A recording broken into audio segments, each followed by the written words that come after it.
Mpendwa katika Bwana, popote unapoisikia sauti hii, ni sauti inakukaribisha katika kuipokea siku ya Sabato ya tarehe 7 mwezi wa 3. Leo ni siku ya ukaribisho, siku ya Ijumaa ya tarehe 6 mwezi wa 3.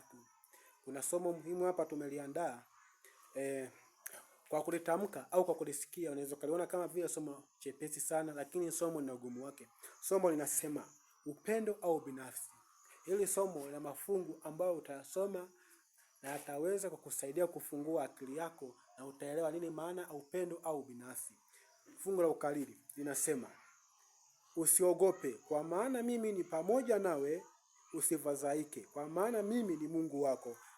Nitakutia nguvu, nami nitakusaidia, nami nitakushika kwa mkono wa kuume wa haki yangu.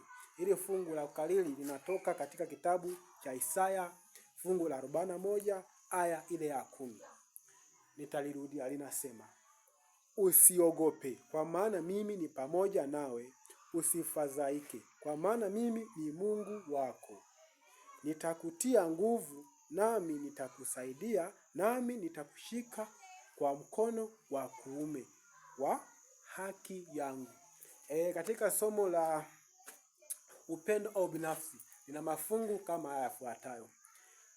Kuna fungu naomba ukasome Luka 19 aya 41 hadi 48, ukasome Mathayo 23 aya 37 hadi 38, ukasome Waebrania 11 aya 35 hadi 38, pia ukasome Ufunuo fungu la 2 aya ya 10, pia kasome Matendo ya Mitume 2:44 hadi 47, ukamalizie na somo au kitabu cha Yohana 13:35.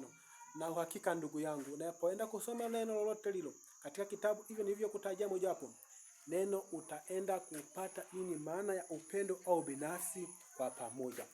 Ndugu yangu, popote unapoisikia hii, ikiwa katika mkoa wa Tabora, wilaya ya Kaliua, katika mtaa wa Kona 4, kanisa la Igulungu, katika ufunguzi wa kanisa la leo au wa ibada wa ukaribisho wa Sabato wengi mnapenda kuita, na waombea ndugu yangu kwa uzima wa Mwenyezi Mungu aliye hai.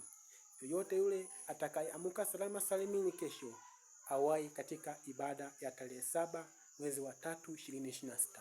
Ndugu yangu popote ulipo, wasalimie wanakanisa wote